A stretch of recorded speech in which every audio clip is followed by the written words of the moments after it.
नमस्कार। धर्म ज्ञान गाथा में आपका स्वागत है। आज मैं दोबारा कुछ सूचनाएं, कुछ जानकारियां लेकर के उपस्थित हुआ हूं। पितृपक्ष से संबंधित क्या करना चाहिए, क्या नहीं करना चाहिए। बहुत से ऐसे छोटे छोटे काम हैं जिन्हें हमें नहीं करना चाहिए और हम जानते नहीं हैं, उनके विषय में गलती से हो जाते हैं। इसलिए इन सूचनाओं को मैं आप सबके साथ साझा करना चाहता हूँ। बहुत सी चीज़ें ऐसी हैं जिनको हमें करना चाहिए और हमें जानकारी नहीं है, भ्रमवश हम उनको नहीं करते हैं। मातृदेवो भवः, पितृदेवो भवः। माता और पिता हमारे देवता हैं, जीवित हैं तब भी, और जब इस नश्वर संसार से वो चले गए, किस लोक में हैं, वो मोक्ष को प्राप्त हो चुके हैं, ईश्वर के यहाँ हैं, फिर भी हम जब पितृपक्ष में उनका स्मरण करते हैं तो देवतुल्य हैं, वो देवता के ही स्वरूप में हैं। और चाहे कहीं पे भी हों, अगर पुनर्जन्म भी हो चुका है तब भी वो जहाँ पे भी होंगे, हमारे द्वारा जब हम तर्पण करते हैं या पिंडदान करते हैं, उससे उनको एक प्रसन्नता की अनुभूति होती है। तो ये भ्रांतियां हैं कि पितृपक्ष में यदि हम पितरों की पूजा कर रहे हैं तो देवताओं की पूजा नहीं करनी चाहिए। नहीं, माता पिता स्वयं देवता हैं, हमें उनकी पूजा करने के बाद क्या हनुमान जी की, राम जी की, शिव जी की पूजा करने में कहीं कोई बाधा है? नहीं, ऐसा कुछ भी नहीं है। हम सबकी पूजा कर सकते हैं, लेकिन ये वर्ष में 15 दिन का समय ऐसा है कि हम पहले पितरों की पूजा कर लें, पहले पितरों के लिए तर्पण कर दें। हम दैनिक रूप से जो भी उनके लिए खाद्य पदार्थ निकालते हैं उसको निकाल दें, जाकर के गाय को खिला के आएँ। उसके बाद फिर हम अपना देवताओं की पूजा करें, राम जी की पूजा करें, हनुमान जी की पूजा करें, दुर्गा जी की पूजा करें, जो भी पूजा करनी है उसके बाद हम कर सकते हैं। पूजा में कोई निषेध नहीं है। और हमें जो नहीं करना है उसमें क्षौर कर्म नहीं करना, दाढ़ी बाल शेविंग नहीं करना है, शेविंग अपने हाथ से भी नहीं करना चाहिए। और किसी मजबूरी में यदि कोई ऐसा बहुत आवश्यक काम आ गया जिसमें आपको करना पड़े तो अपने हाथ से किया जा सकता है। अपने हाथ से, इस चीज़ को ध्यान दीजिएगा, नाऊ के यहाँ जा करके करने पर इसे क्षौर कर्म ही कहा जाएगा। इसलिए अगर आवश्यक हो तो अपने हाथ से, बहुत आवश्यक होने पर अपने हाथ से दाढ़ी बनाया जा सकता है। हमें क्षौर कर्म नहीं करना है, हमें भोजन सादा करना है, लहसुन प्याज नहीं खाना है, बहुत सादगी से रहना है, प्रयास करना है। तिल का बना हुआ कोई भी सामान नहीं खाना है, उड़द का बना हुआ कोई भी सामान स्वयं अपने लिए बना हुआ नहीं खाना है। यदि पितरों के निमित्त बना है और वो हम इसको गौ बलि में निकालते हैं पितरों के लिए, तो उसके बाद उसको हम ग्रहण कर सकते हैं। बचा हुआ शेष जो होगा वो प्रसाद के रूप में। इसी तरह से चना हम इस्तेमाल कर सकते हैं। चने की दाल, बेसन, सत्तू, इसका प्रयोग नहीं किया जाना चाहिए। अगर घर में कोई वस्तु इस तरह की बनती है, केवल और केवल सिर्फ हम अपने पितरों के निमित्त यदि कुछ बनाते हैं तो उसमें दोबारा मैं वही बताऊंगा कि प्रसाद के रूप में उसको हम ग्रहण कर सकते हैं। जिन बातों का मैंने अभी उल्लेख किया, ये सब मैं शास्त्रों के आधारित जो सूचनाएं हैं और जो मैं विद्वत जन से पूछता रहता हूँ समय समय पर, और लोकाचार के रूप में अपने परिवार के बड़े लोगों से संपर्क करता हूँ, उनसे भी पूछता हूँ। ये मेरी स्वयं की अपनी जिज्ञासाएं रहती हैं जिनको मैं प्रयास करता हूँ कि इन सूचनाओं को मैं आगे भी साझा करता रहूँ, ताकि मेरे सभी जानने वाले लोग इसको देख करके इससे लाभान्वित हो सकें।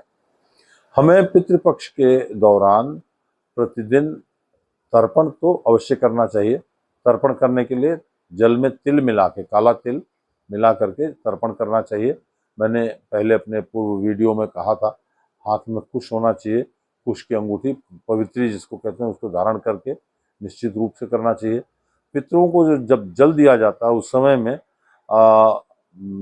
3 अंजलि, 3 बार जल गिराना चाहिए पितरों को दक्षिण मुंह करके। पितृ तीर्थ कहते हैं अंगूठे के पास के क्षेत्र को। कुश यहाँ पे रहेगा तो हम अपने दाहिने अंगूठे से के पास से जल गिराते हैं 3 बार पितरों के लिए। जैसे पिता के लिए तस्मै स्वधा, और माता के लिए जब कहेंगे तो तस्यै हो जाता है, तस्यै स्वधा, तस्यै स्वधा, तस्यै स्वधा। 3 बार कहा जाता है, 3 बार जल गिराया जाता है। और इसके अतिरिक्त हम अपनी बुआ को भी जल दे सकते हैं। उसमें एक बार उनका नाम और गोत्र लेकर के एक बार उनके नाम से जल गिराया जा सकता है। अपनी बहन, अपने भाई, इनके नाम से, भाइयों के नाम से भी 3-3 बार दिया जाएगा जल। मामा, नाना, सबको, नाना नानी को तो देना ही है। नाना नानी को अधिकार होता है हमें हमसे पिंड प्राप्त करने का, जल प्राप्त करने का। तो तर्पण में निश्चित रूप से द्वितीय पक्ष कहा जाता है, द्वितीय गोत्र तर्पण, उसमें हम अपने ननिहाल पक्ष का नाम लेकर के कम से कम 3 पीढ़ी तक, 3 पुश्त का हम तर्पण करते हैं। नाना, परनाना, वृद्धि परनाना, उसी तरह से नानी, परनानी और वृद्धि परनानी, ये 3 पीढ़ी तक का जो है वो हम तर्पण कर सकते हैं। ये निश्चित रूप से करना चाहिए। पिता, पितामह, दादा, परदादा, और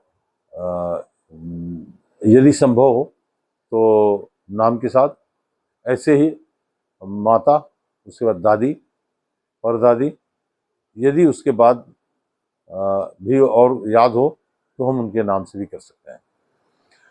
इसी तरह से इसी क्रम में हम अपने परिवार से संबंधित जितने भी लोग हैं उन सबको स्मरण करके एक बार में जल दे सकते हैं।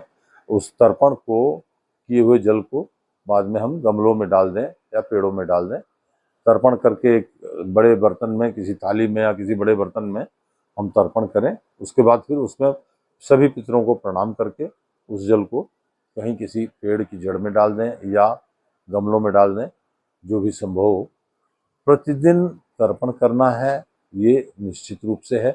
प्रतिदिन कुछ न कुछ खाद्य पदार्थ हमें अपने पितरों के निमित्त निकालना है, ये भी निश्चित है। काली तिल घर में रहती है, थोड़ा सा काला तिल खाद्य पदार्थ के ऊपर डालकर उसको जब हम अर्पित करेंगे तो पितरों का माना जाएगा कि हम उनके निमित्त निकाल रहे हैं, उनके निमित्त हम इसको दे रहे हैं, तो उसको वो पितृ रूप में ग्रहण करेंगे।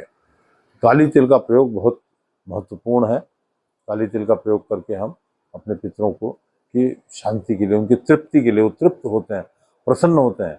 ऐसा नहीं कि हमारे माता पिता, मैं मानता हूँ कि उन लोगों को जो है वो सायुज्य की प्राप्ति हुई, मुक्त हो चुके, मोक्ष की प्राप्ति हो गई, किंतु पितृपक्ष में निश्चित रूप से अपने परिवार को देखने, परिवार का कुशल क्षेम जानने के लिए माता पिता और पितृगण जब आते हैं, तो जब हम उनके नाम से कुछ भी निकालते, कुछ भी हम उनके नाम से अर्पित करते हैं, चाहे गाय को करें या श्वान को करें, तो उससे वो आनंदित होते हैं, आह्लादित होते हैं, और उनके आशीर्वाद से परिवार में उत्तरोत्तर आनंद की वृद्धि होती है।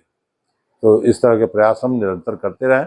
एक बहुत महत्वपूर्ण चीज़ और कहना चाहूँगा मैं कि जिस घर में पालतू कुत्ते हों, उनसे निवेदन है कि कुत्तों को कम से कम पितृपक्ष भर रसोई से बहुत दूर रखें, क्योंकि कुत्ते जिस घर में होते हैं उस घर का अन्न पितृ स्वीकार नहीं करते हैं। कारण आप सब आसानी से समझ सकते हैं कि ये एक ऐसा मौसम होता है जिसमें बरसात के कारण, चिपचिपाहट के कारण, उमस के कारण बाल बहुत ज़्यादा झड़ते हैं। मनुष्य हो या जीव हो, तो कुत्ते के बाल झड़ेंगे, कुत्ते के बाल बहुत झड़ते हैं। और यदि कुत्ता रसोई की तरफ दौड़ रहा है, उसके बाल अगर उड़ के किसी भी भोज्य पदार्थ में पड़ेंगे तो हम उसको नहीं खाना पसंद करेंगे, तो पितृ क्यों, कैसे उसको ग्रहण करेंगे, कैसे स्वीकार करेंगे। तो ये मेरा निवेदन है कि पहली चीज़ तो प्रयास ये रहे कि कुत्ता ना हो घर में, यदि है तो उसको रसोई से पर्याप्त दूरी पर रखें, ताकि उसके बाल, रोम किसी भी तरह से रसोई तक आपकी न पहुंच सकें। आज 11 सितंबर को मैं आप सबको ये सूचना देना चाहूँगा कि 12 सितंबर को पंचमी और षष्ठी दोनों तिथियों का श्राद्ध होगा। कल पंचमी और षष्ठी दोनों तिथियों का श्राद्ध एक साथ होगा, और उसके बाद परसों यानी कि 13 सितंबर को सप्तमी का श्राद्ध होगा। धन्यवाद।